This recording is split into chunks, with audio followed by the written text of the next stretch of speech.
I must say that Hong Kongers are bullies who channel their hatred covertly with passive aggression and psychological manipulation, especially towards non-Cantonese speaking Asians.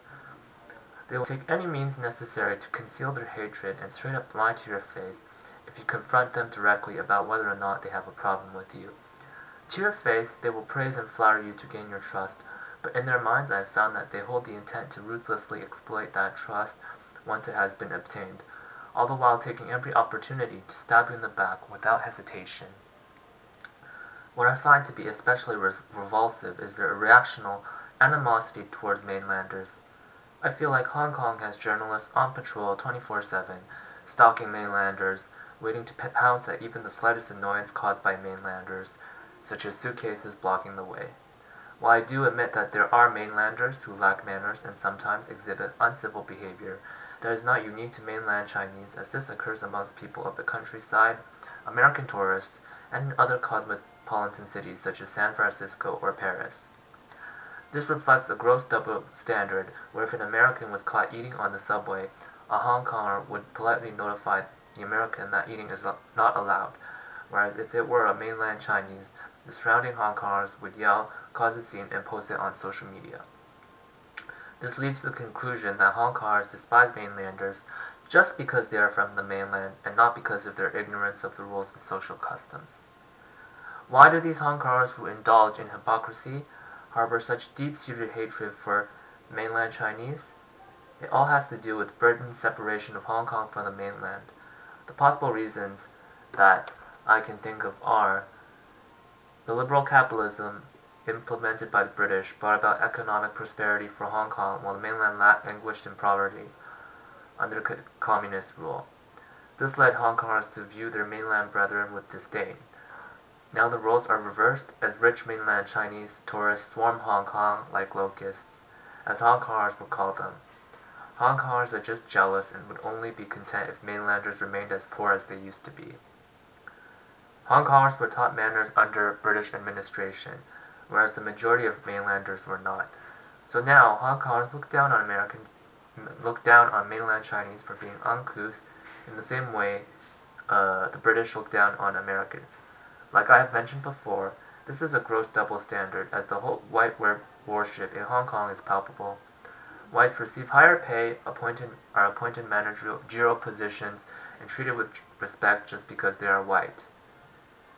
The Communist parties clamped down on Hong Kong citizens' fundamental rights and liberties previously granted by the British has been a main cause of Hong Kong's resentment of the mainland.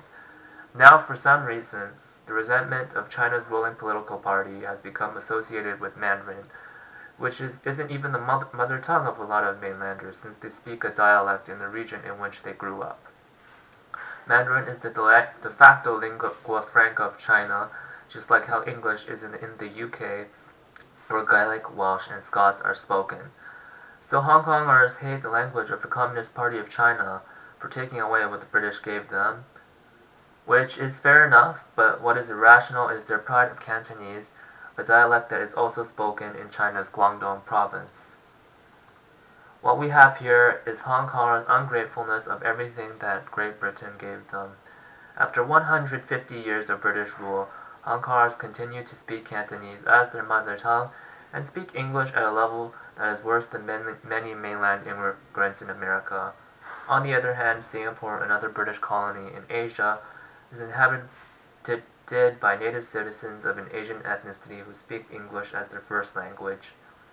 I would say that their love and pride of Cantonese as their mother tongue is a greater factor contributing to their hatred of Mandarin and the mainland, since the Mandarin-speaking locusts relentlessly consume Hong Kong's resources.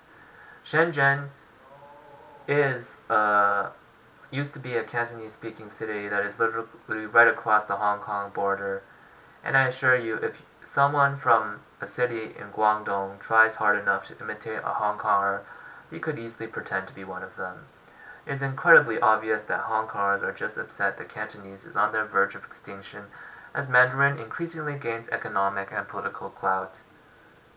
The reason why Hong Kong was so prosperous in the first place was due to Britain's use of Hong Kong as a trading port or an intermediary acting as a liaison between China and the West.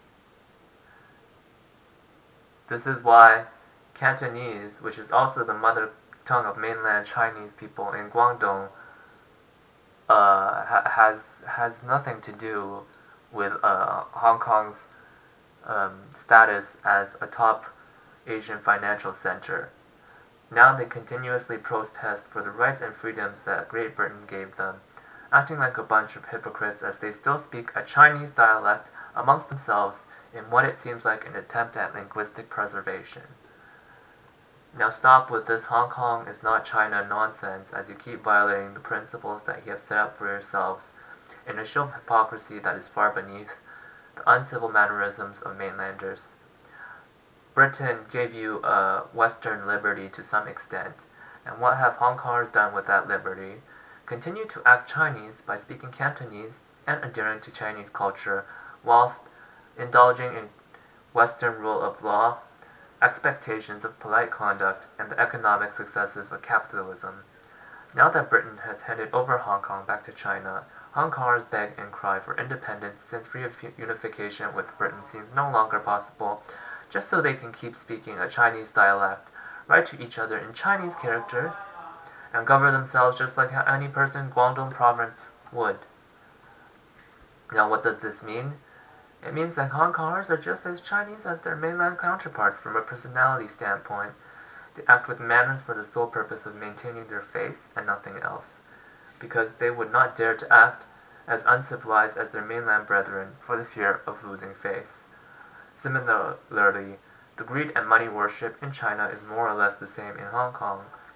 Having already covered personality on a sociological level, Hong Kongers act with a collectivistic mindset, and there is an expectation to unquestionably defer to authority, just like in China. This might be the case like anywhere else where you are a foreigner, but the Hong Kongers I have encountered show blatant favoritism towards their fellow Cantonese speakers, as the last Hong Kong boss I had would frequently give his Cantonese-speaking staff more responsibility, more hours, and more pay raise. Despite Hong Kongers having been a British colony for a good number of years, which is more than a century, the English spoken by Hong Kongers is not bona fide, to say the least. It sounds broken, fragmented, and has a very peculiar Chinese style to it, which is probably due to the fact that they think in Cantonese initially, and then translate into English.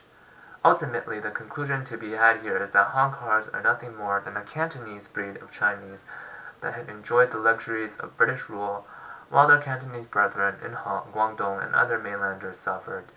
Now they cry, moan, and wallow in their collective self-pity as they are no longer pampered by the British, letting their feelings of envy towards mainland Chinese fester as they indulge in the schadenfreude of causing mainland Chinese to lose face through public shaming.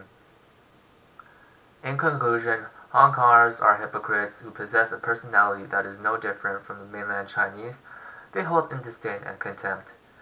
Manners, or whatever, merely account for what is the case on a behavioral level.